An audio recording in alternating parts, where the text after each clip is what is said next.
సికింద్రాబాద్ లో యావన్ అనే అబ్బాయిని పొడిచి పొడిచి మరి చంపేశారు. ప్రేమించడం అనేది తప్పంటారా? ఎందుకు అలా స్నాప్ పెట్టడం కానీ ఇదంతా ఏంటంటారు? ప్రేమించడం తప్పేం కాదబ్బా, ప్రేమిస్తే చంపేయాలని రూల్ ఏం లేదు కదా.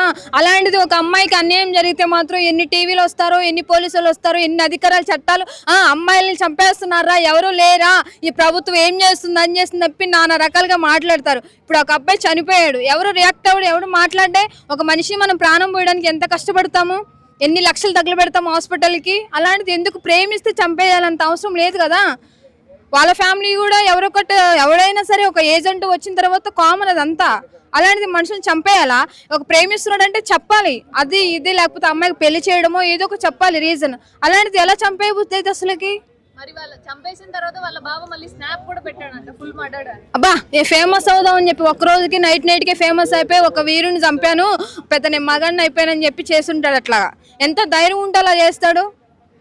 అది దయచేసి అందరికి ఒకటే చెప్తున్నాను, ప్రేమించిన వాళ్ళని ఇలా చంపేస్తే ఏమొస్తుంది రా బాయ్. ఇప్పుడు వాళ్ళ కుటుంబానికి కొరత అయిపోయాడు, వాళ్ళ ఫ్యామిలీ ఎంత బాధపడుతుందో, ఎంత మిడిల్ క్లాస్ ఫ్యామిలీ ఉందో, రేపు పొద్దున వాళ్ళ కొడుకు చంపేస్తే వాళ్ళ తల్లిదండ్రులు ఎంత బాధపడతారు.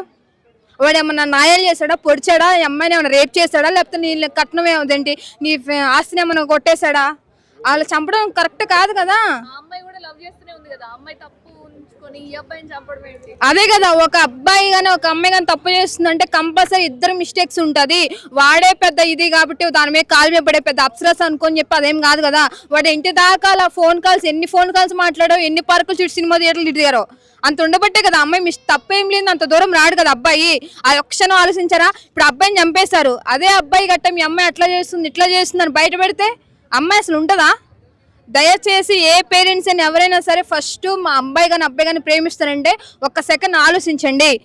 ఎందుకంటే మీకు ఇష్టం లేదు, అదే వేరే వాళ్ళతో పెళ్లి చేసుకోండి, లేకపోతే వదిలేయండి.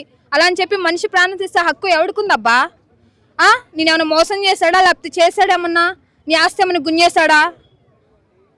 వైష్ణవి రీసెంట్ గా చనిపోయింది, వైష్ణవికి న్యాయం చేయలేదు, మరి ఈ అబ్బాయికి ఏం న్యాయం చేస్తారంటుంది వాళ్ళ. వైష్ణవి అంటే పాపం ప్రేమించి దొంగన సచ్చినోడు ఇల్లరికం వెళ్ళి అట్లా చేశాడు. ఈ అమ్మాయి ఏమో కోరి అట్లా ఉంది, కేవలం అబ్బాయినే చంపేశారు. ఇప్పుడు అమ్మాయిలు చనిపోతున్నారు, 1 మంత్ వరకు టాపిక్ నడుస్తూనే ఉంది. ఇప్పుడు అబ్బాయి చనిపోయాడు, మళ్ళీ పొడిసేసి స్నాప్ పెట్టాడంట. వాడికి ఎంత ధైర్యం ఉంటే అలా పెట్టుంటాడు?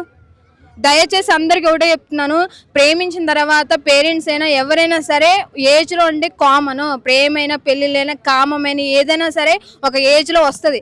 అలాంటిది పేరెంట్స్ చెప్పాలి. స్టడీ విషయంలో, జాబ్ విషయంలో, అన్ని విషయంలో పేరెంట్స్ చెప్తారు.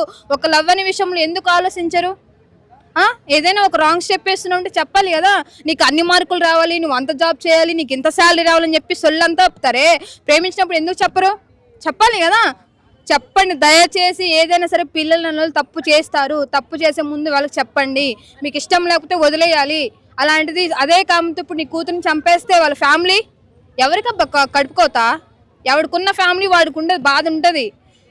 అది మరి పరారీలో ఉన్నాడు అంటే మరి ఎన్ని రోజుల వరకు ఉంటాడు? ఎప్పటి వరకు పోలీసులు పట్టించుకుంటారు? పోలీసు వాళ్ళ మధ్య, వాళ్ళ తల్లిదండ్రుల మధ్య తప్పించుకుంటాడే కానీ దేవుడి చేతిలో మాత్రం తప్పించుకోడు. వాడి కర్మ అనేది కంపల్సరీ ఏదో ఒక రోజు ఉంటుంది. దయచేసి అబ్బాయిలు అందరికీ చెప్తున్నాను, అమ్మాయి కంపల్సరీ పేరెంట్స్ ఉన్న రోజు, నీకు దగ్గర జాబ్ ఉన్న రోజు, డబ్బులు ఉన్న రోజే ఉంటుంది. ఏదైనా అవసరం అయిపోయిన తర్వాత పేరెంట్స్ మాట ఉంటుంది. ఇప్పుడు నిన్ను అంత చంపుతున్నా అంత చేస్తుంది, ఆ పిల్ల ఏం చేస్తుంది? ఇంతవరకు బయటికి రాలేదంటే ఎంతలో ఉంది? వాళ్ళ పేరెంట్స్ దగ్గర లొంగిపోయింది, భయపడిపోయింది. ఇప్పుడు ఎవరు? నీ ఫ్యామిలీకి నువ్వే కదా. నీ జీవితాంతం 80 సంవత్సరాల లైఫ్ నువ్వే ఖరాబ్ చేసుకున్నావు, ప్రేమ అని పడిపోయి. దయచేసి అందరూ ఎవడో చెప్తున్నాను, ప్రేమించిన తర్వాత ఇష్టం ఉంటే పెళ్లి చేసుకోండి, లేకపోతే ఎవరి దారి ఎవరు చూసుకోండి. అలా అని చెప్పి ఇష్టానుసారంగా ఎవడు పడితే వాళ్ళ అమ్మాయిలు కానీ అబ్బాయిలు కానీ చంపుకుంటూ పోతే ఈ సమాజం ఎవడుకుంటుంది రా బాయ్.